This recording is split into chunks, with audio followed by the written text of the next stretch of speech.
I hosted every holiday for 15 years. They took me for granted, then went on a family trip without telling me. I was 22 when I bought my first home. A 3-bedroom.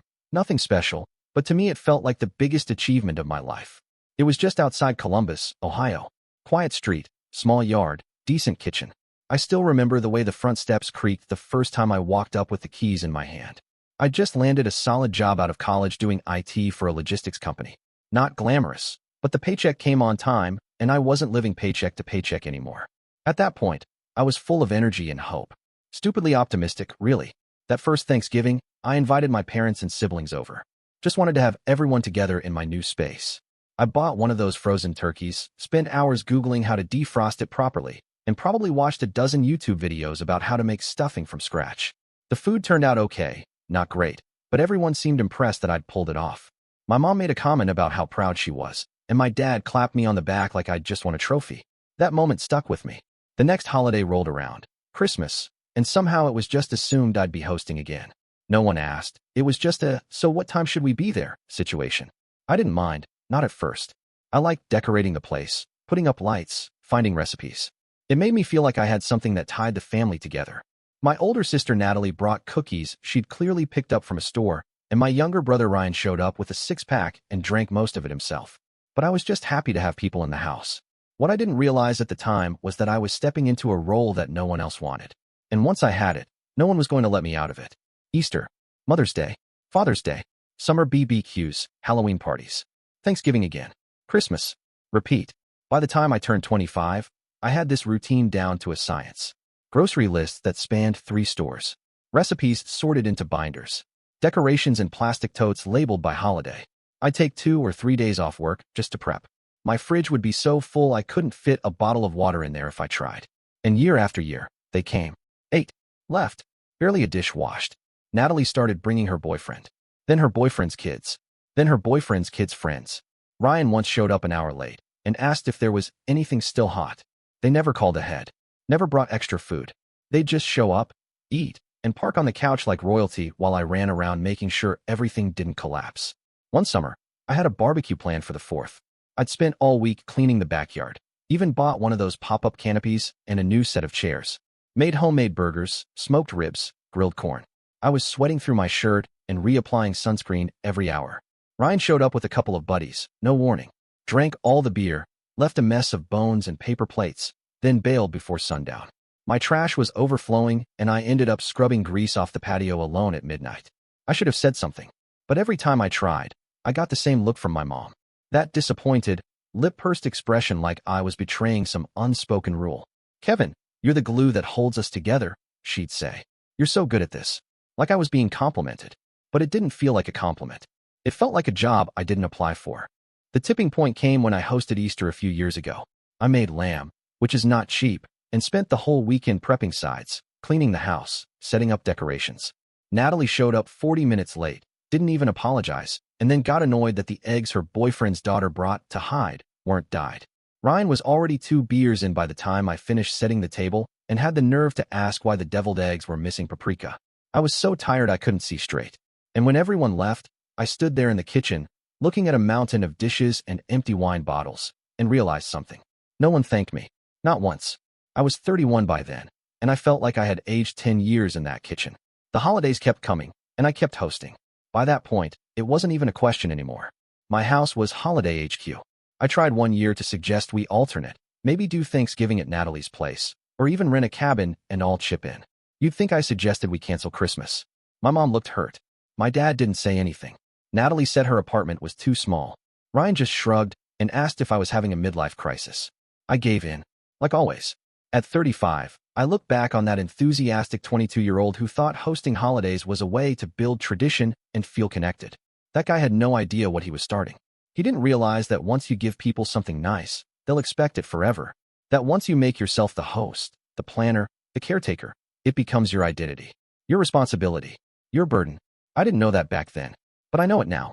It didn't happen all at once. That's the thing people don't get, how slowly the shift creeps in.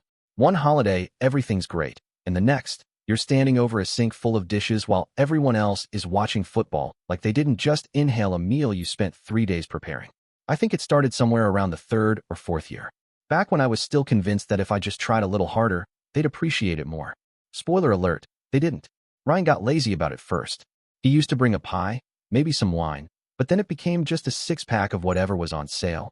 Usually some off-brand IPA he could drink most of himself before dessert. And Natalie, God bless her, was even worse. Pinterest had her convinced she was some culinary genius, so she'd show up with these bizarre, half-assembled appetizers, like bacon-wrapped pickles or mini quiches made in muffin tins that always ended up mushy in the middle, and expect applause. I'd find myself smiling through gritted teeth while clearing the untouched plates and tossing them out quietly so she wouldn't notice. My parents didn't even pretend anymore. My dad would walk in, grunt hello, plant himself in front of the TV, and stay there until food magically appeared in front of him. My mom made a big show of bringing a bottle of wine. Always the same Merlot she liked. Always already opened and missing a glass or two. And then she'd hover around the kitchen offering unsolicited advice. Kevin, I think your mashed potatoes need more cream. Kevin, I never roasted carrots this way. Are you sure they won't be too hard? Kevin, did you remember to use the good butter? Not once did she actually lift a finger to stir anything. Just stood there like a supervisor in an apron that never got dirty. No one ever came early. No one ever stayed late to help clean up. It was like I'd turned into some kind of unpaid event planner/caterer, and they were the entitled guests who assumed room service came standard. I tried hinting at it a few times. I'd say something like, dinner's at 6, but feel free to come by earlier if you want to hang or help out. And they'd respond with a thumbs up emoji or a generic, we'll be there, which of course meant they'd pull into the driveway right as I was pulling the casserole out of the oven. They always arrived when the house was spotless, the table was already set, the food was plated and hot. Nobody ever saw the version of me at 8 a.m., stress-eating cold toast over the sink, praying the turkey would cook evenly or that I hadn't forgotten the cranberry sauce again. Nobody saw me juggling 5 pots on the stove while trying to get candle wax out of a tablecloth from the last holiday. But they noticed the little things. The rolls are a little dry this year. I liked last year's stuffing better. Did you forget to add pecans to the sweet potatoes? One Thanksgiving, Ryan actually offered to help with the dishes, which shocked the hell out of me.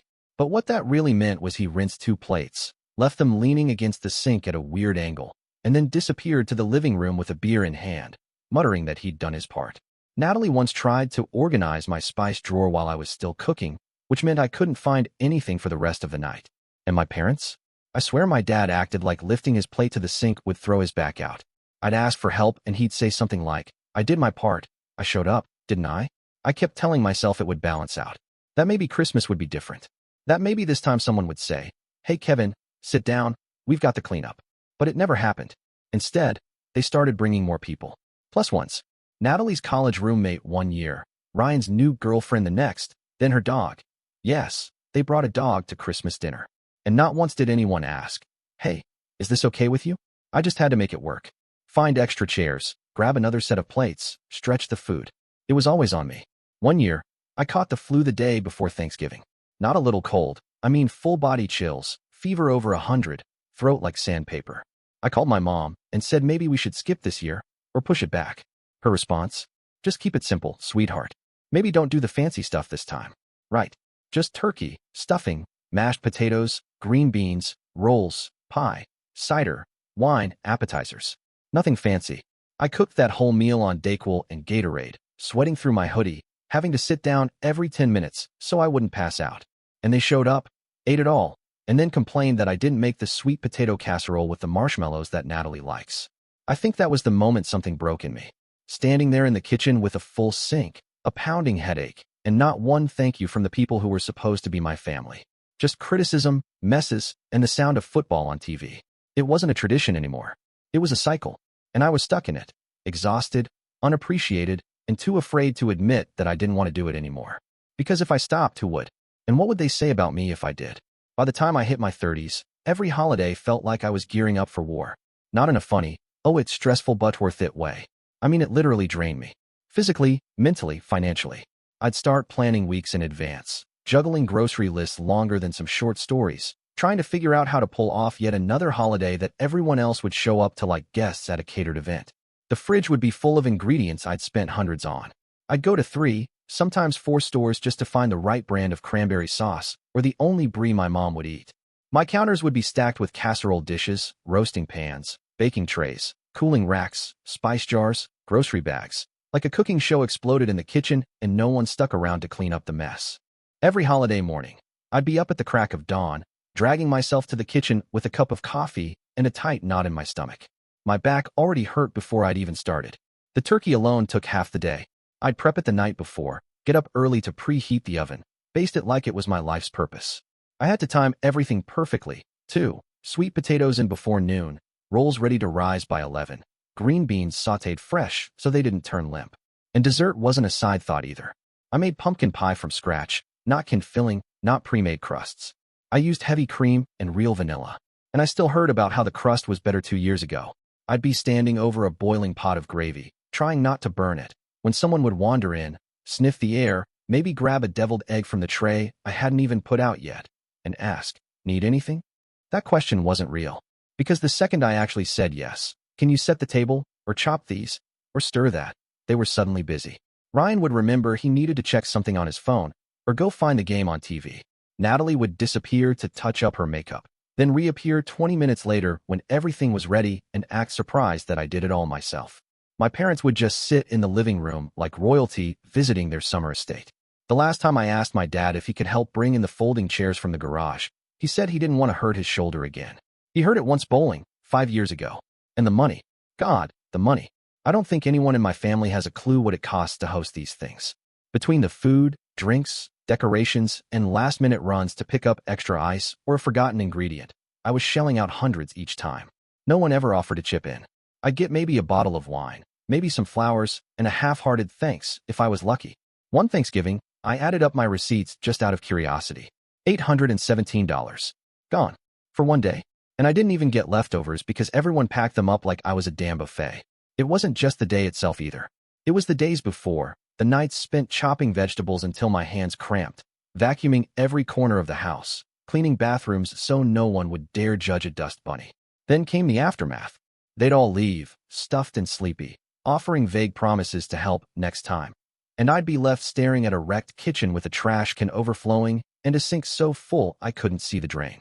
I remember one Christmas where I actually sat on the kitchen floor with a sponge in my hand, just staring at the gravy-smeared pan like it had personally betrayed me. My back was killing me, my shirt was soaked with sweat, and the smell of burnt onions was still clinging to the air. I tried being direct. Send a group text 1 year a week before Thanksgiving with assigned tasks. Natalie, bring a salad and a dessert. Ryan, wine and drinks. Mom and Dad, please come early and help with setup. Nobody responded. Not one of them. Then, on the day of, Natalie showed up with store-bought cookies. Ryan came empty-handed and said he figured I had drinks covered, and my parents arrived 20 minutes late with a smug grin and a bag of frozen rolls, which my mom said we could throw in the oven just in case. When I brought it up, they acted like I was being unreasonable, like asking for actual, tangible help was somehow beneath them. Kevin, we're just not good at organizing these things like you are. It got to the point where I dreaded holidays.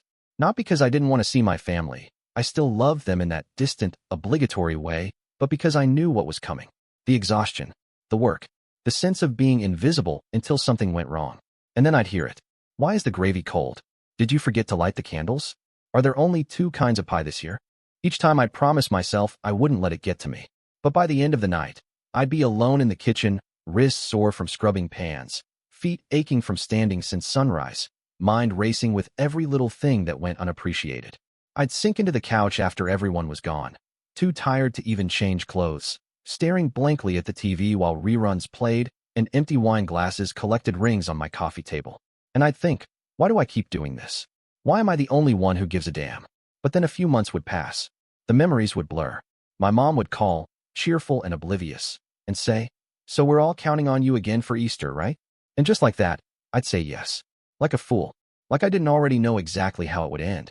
It happened on a Tuesday afternoon in late October. I had just gotten off work early, figured I'd get a jump on the Thanksgiving shopping so I wouldn't be scrambling the week before like I always did. I had my list ready, stock up on those disposable roasting pans, grab the non-perishables, check if Costco had the good maple syrup my dad liked. I wasn't even halfway through the baking aisle when I ran into Megan, my cousin on my dad's side. We hadn't talked much in years, just the usual birthday likes on Facebook or a quick hey at weddings. But she was always nice enough. She looked surprised to see me, did the whole, "Oh wow, hey, how are you?" routine, and we started making awkward small talk between bags of flour and jars of molasses. Then she said it, almost casually, like it was common knowledge. "So are you flying out Thursday too? Or are you meeting them in Orlando?" I just stared at her for a second, trying to piece together what she meant. Orlando, I asked, blinking. She looked confused, her cart halfway between us, stocked with canned yams and a suspiciously large bottle of vodka. For Uncle Greg's birthday trip, she said slowly, like maybe I hadn't heard her right. The big family getaway? You're not going. The air felt thick all of a sudden. My hands tightened on the cart handle. No, I said carefully. I didn't know there was a trip. Megan's face changed instantly, like she'd just stepped in something. She shifted her weight and gave this nervous little laugh. Oh, yikes. I thought everyone knew. I saw it in the group chat. Ah yes, the group chat. The one I'd apparently been removed from months ago after a dumb argument with Ryan about splitting the cost of a Christmas gift. I remembered texting the group and not seeing a response. When I asked Natalie, she claimed it was a weird glitch and they'd add me back. They never did. So, when is this happening? I asked, trying to sound normal, like I wasn't already halfway to losing it right there in the aisle between baking powder and canned pumpkin.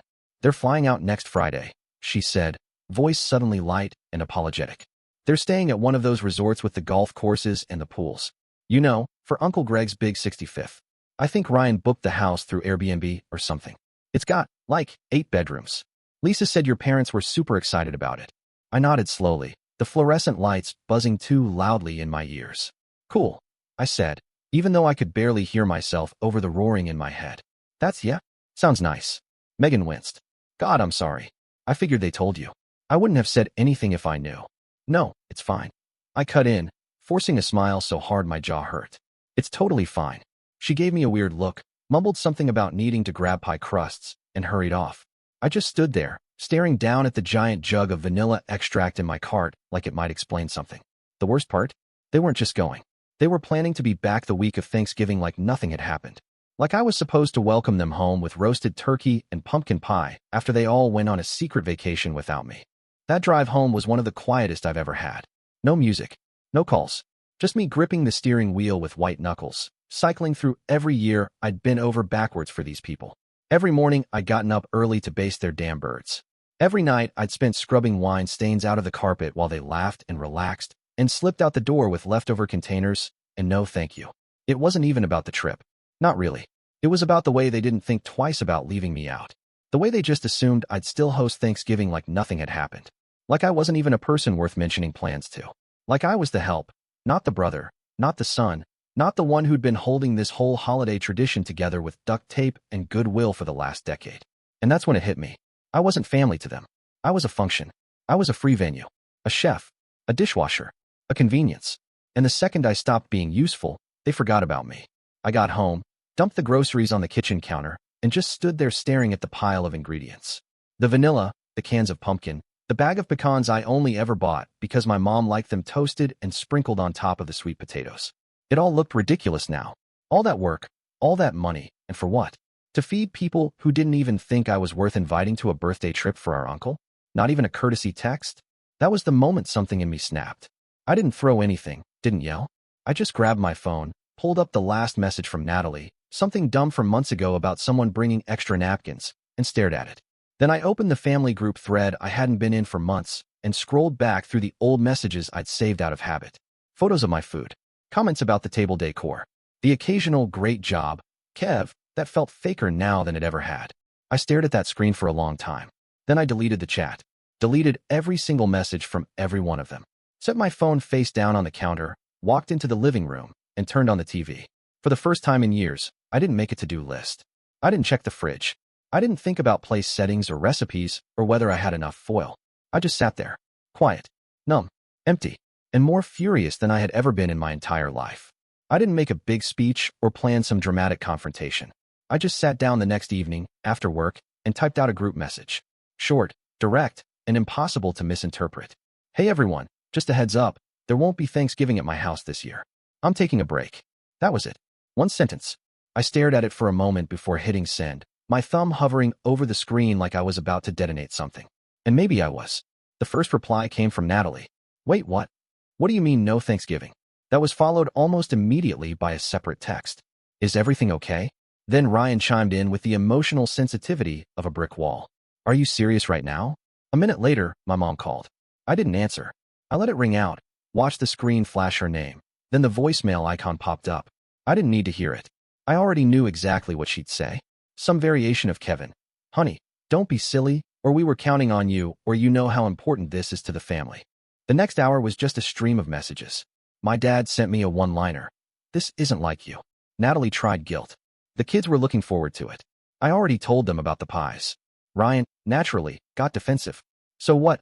We're just not doing Thanksgiving now because you're having a bad week. I put my phone on silent and left it on the kitchen counter. Walked away, sat on the porch with a beer, and just listened to the wind move through the trees. For the first time in 15 years, the days before Thanksgiving didn't come with a checklist or an anxiety not the size of a watermelon in my stomach. But silence didn't last long. The next morning, my mom showed up at my house. No warning, no text. I saw her car pull into the driveway while I was making coffee. She knocked once, then let herself in like she always did. I didn't even bother pretending I was happy to see her. She walked into the kitchen like she still owned the place, purse on her arm, expression full of gentle disapproval. You're not serious, she said, setting the purse down like she was staying for a while. This whole thing about canceling Thanksgiving. You're just overwhelmed, that's all. No, I said, not even looking up. I'm done. Her eyebrows pulled together in that way she does when she thinks I'm being ridiculous. But you've always done it. It's tradition. That's the problem, I said, still staring into my coffee mug. It became tradition for me to break my back, while everyone else just shows up and eats. She sighed, sat down at the table across from me. Kevin, you're being dramatic. No one asked you to do everything yourself. I looked her dead in the eye. Yes, you did. All of you. Every time. And when I asked for help, nobody showed up early. Nobody stayed late. Nobody brought anything real. You all just assumed I'd do it. And I did. For 15 years. But I'm not doing it anymore. She didn't respond right away. Just stared at me like I'd grown a second head. Eventually, she said, we just thought you enjoyed it. You always seem to want to host.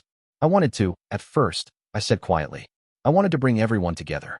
But then it became expected. And when I got sick, or tired, or asked for help, you all acted like I was ruining the holiday. You planned a trip to Florida and didn't even tell me. And still expected me to make Thanksgiving dinner when you got back. She blinked, like that part hadn't even occurred to her. We didn't think it would be a big deal. Well, it was, I said. And I'm done pretending it wasn't. Eventually, she left.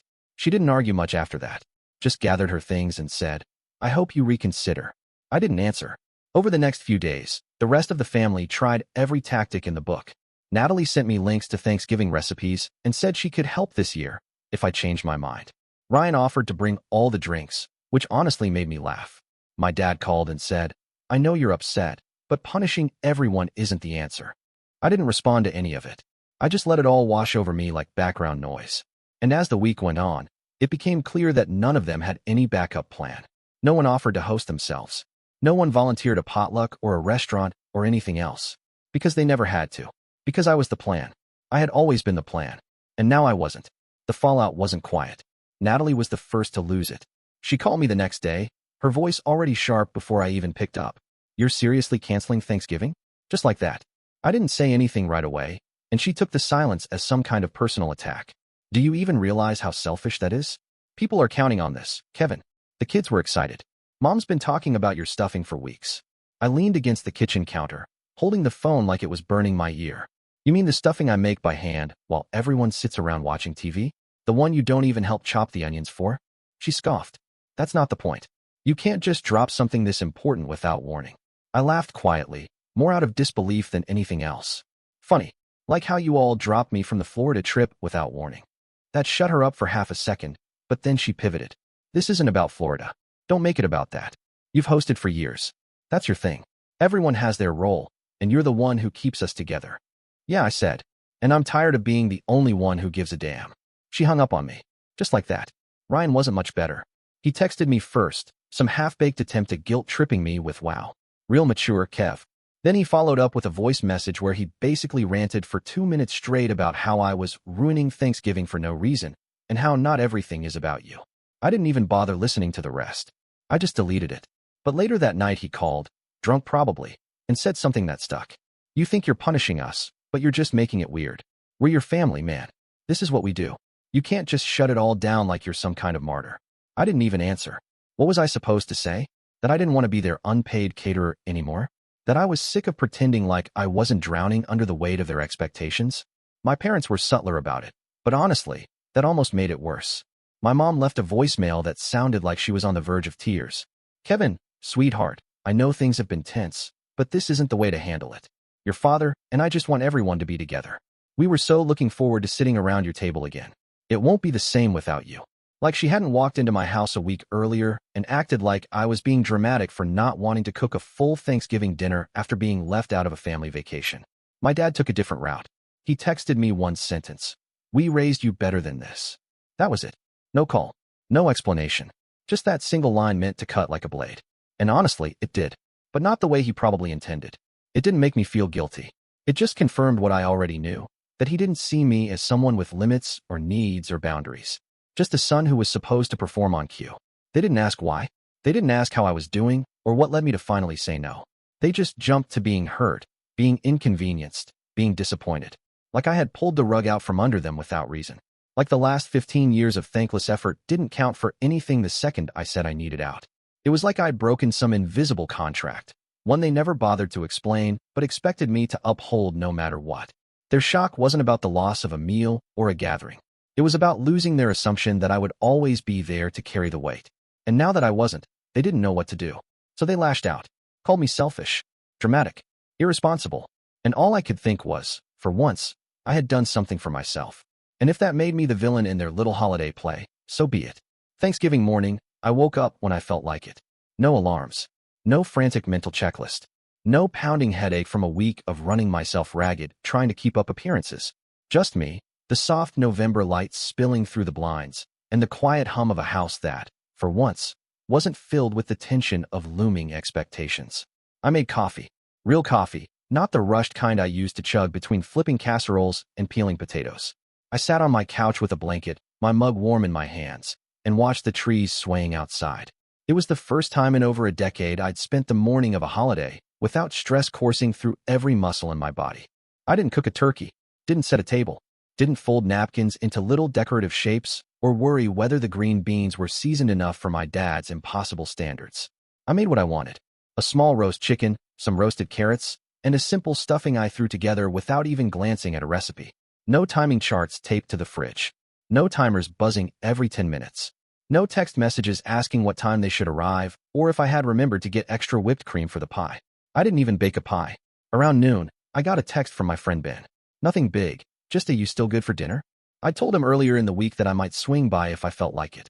He and his girlfriend were having a small get-together, 6 people max. No pressure, no fuss, just food, drinks, and board games. I said yeah, I'd be there around 5. Then I put my phone back down and went back to doing absolutely nothing. For most of the afternoon, I just existed. I read a book. I took a walk around the neighborhood. Watched a couple episodes of a dumb show I never had time for. It wasn't glamorous. There were no fireworks or big revelations. But it was calm. And that calm hit me harder than I expected. For the first time since I was 22, Thanksgiving didn't feel like a storm I had to survive. It felt like a day I got to live. When I showed up at Ben's place that evening, the house smelled like garlic bread and something rich with mushrooms. He greeted me at the door with a beer and a grin. "Glad you made it," he said, clapping me on the back. No forced smiles. No passive-aggressive comments about what I did or didn't bring. No one looked at me like I owed them anything. I brought a bottle of wine and a box of those fancy chocolates I like. That was it. And that was enough. Dinner was loud in the best way.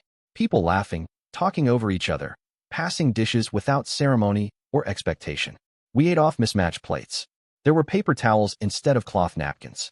Someone spilled gravy on the floor and just laughed and wiped it up with a sock. It was chaotic and simple and real. After dinner, we played a dumb trivia game that devolved into jokes and half-serious arguments about who had the worst taste in movies.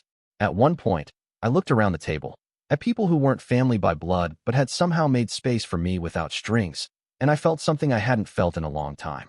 Light. I left a little after 10, said my goodbyes, thanked them, drove home with the windows cracked just enough to let the cold air in. The streets were quiet, not empty, but peaceful. No honking, no rush. Just the soft glow of porch lights and the occasional shadow of someone walking their dog. When I got home, I changed into sweats, poured myself a nightcap, and sat on my couch again. The house was still clean. No dishes piled in the sink. No wine stains on the tablecloth. No crusted over serving spoons I'd need to soak overnight. And I smiled. Not a bitter smile. Not the tired kind I used to force when people said thank you without meaning it. A real one. I wasn't hosting. I wasn't performing. I wasn't bracing for another round of disappointment wrapped in gravy and guilt. I was just living. And for the first time in 15 years, that felt like enough. After that Thanksgiving, something shifted in me. Not just the weight off my shoulders from skipping the tradition, but something deeper, something permanent. It wasn't just about one holiday anymore. It was about how I had let myself become the doormat of my own life, and how blind I'd been to it, because it was dressed up in family obligation. I started looking back, really looking, at all the times I'd bent over backwards, all the quiet moments I swallowed resentment just to keep the peace, all the times I convinced myself that their silence was gratitude, that their absence was unintentional, that their demands were love. And once I saw it for what it was, I couldn't unsee it. The more I thought about it, the clearer it became that I wasn't just tired from cooking or cleaning. I was tired of being invisible, tired of performing affection while they collected the benefits, tired of being the only one who showed up, year after year, while they gave nothing back but complaints and expectations. And the most painful part was realizing they probably didn't even think they were doing anything wrong. Because I never set the boundary. I never said no. I never demanded the same effort in return. I taught them how to treat me, and they learned that lesson well. So I stopped answering every call right away. I stopped jumping to help at the first hint of a favor. I stopped explaining myself. If they wanted to know how I was doing, they could ask. If they wanted to see me, they could make the effort. If they wanted a relationship, it was going to be one where I was treated like a human being, not a convenience wrapped in a casserole dish. The next time my mom called, I let it go to voicemail. When I listened to it later, she sounded soft, almost confused, like she was still trying to figure out how everything had changed. But I already knew. It changed the moment I stopped letting them drain me just because they called it tradition. I still love them. That part hasn't changed. But I love myself too now, and I'm not going to sacrifice my time, energy, and peace just to keep earning a seat at a table I built with my own hands. They're welcome in my life, but only if they bring respect and effort to the table with them. No more silent servitude. No more pretending things are fine while I carry the weight for everyone else. That holiday made me realize I don't need their approval to feel whole. I don't need to be the host, the helper, the reliable one just to matter. I deserve to be appreciated, not just expected. And from now on, that's the standard. No more excuses. No more guilt. No more giving everything and getting crumbs in return. So that's it. That's what happened. I know a lot of people are probably going to say I overreacted or that family is family no matter what. But I'd love to hear from you. Have you ever had to draw a line with people who kept taking without giving? Have you ever reached that point where enough was finally enough? Let me know how you would have handled it. I'm curious to hear your thoughts.